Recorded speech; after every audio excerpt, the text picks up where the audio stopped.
My name is Sophie, and I'm from Ohio. In my small town, I was known as the kid with the perfect mom. She raised me alone after my dad left us, and she was so stunning that she became a famous model. Everyone admired her beauty and strength. Mom loved looking and being perfect.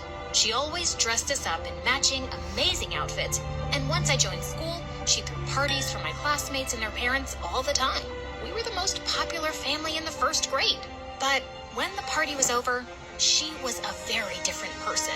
She was obsessed with doing crazy skin routines and clicking pictures.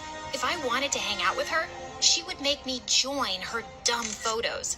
One time, she actually dressed up as Mary and I was her little lamb.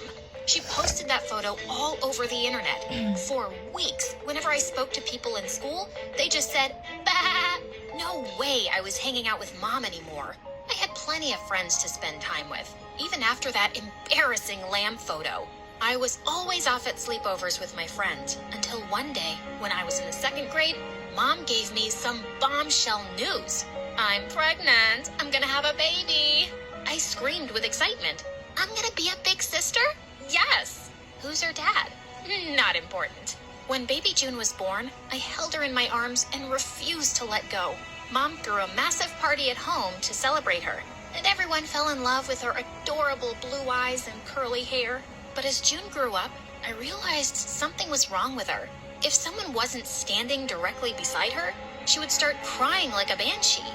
She constantly bumped into furniture, and if I kicked a ball away from her, she'd take forever to find it, even though it was in plain sight.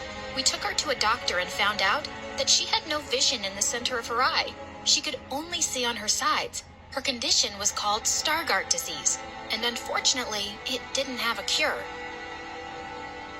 Eventually, she had to get her the bulky glasses. They didn't fix her vision completely, but they helped. I got ready for big sister duty.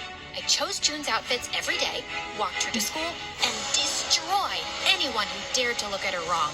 None of the kids in June's class wanted to be friends with her, so I asked Mom to throw a party for her classmates, just like she used to for me. But Mom said, "I'm too busy with work.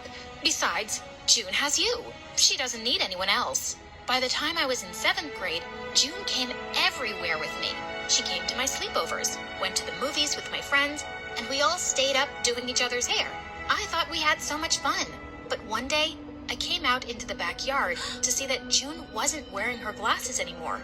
My friends were throwing them around like a ball. I took her glasses back from my friends and screamed at them like crazy. It was just a game. "Get out of my house! Get out!" How could they be such jerks? After that day, they uninvited me to all their parties, and they started ignoring me in school. They even made me sit at the unpopular table at lunch. In just one night, I'd become a complete loner. Whatever.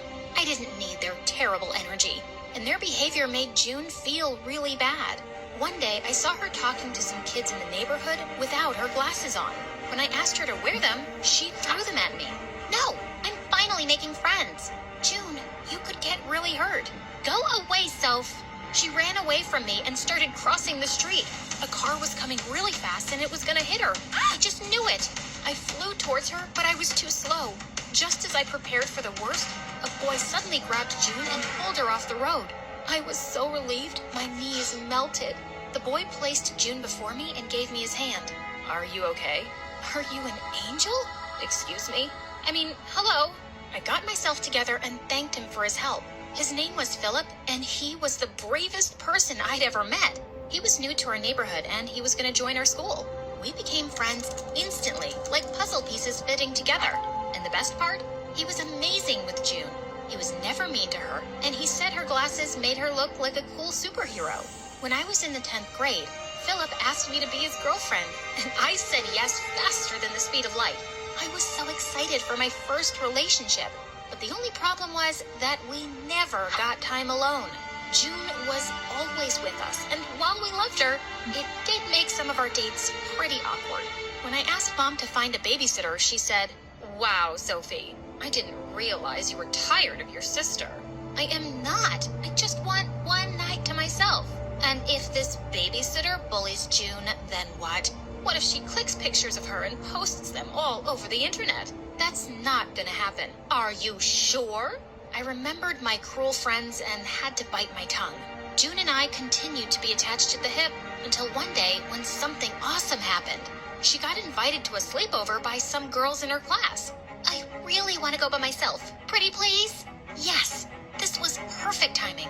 There was a massive party at my friend's house that night, and the whole school was going to be there. I dropped June off at her friend's house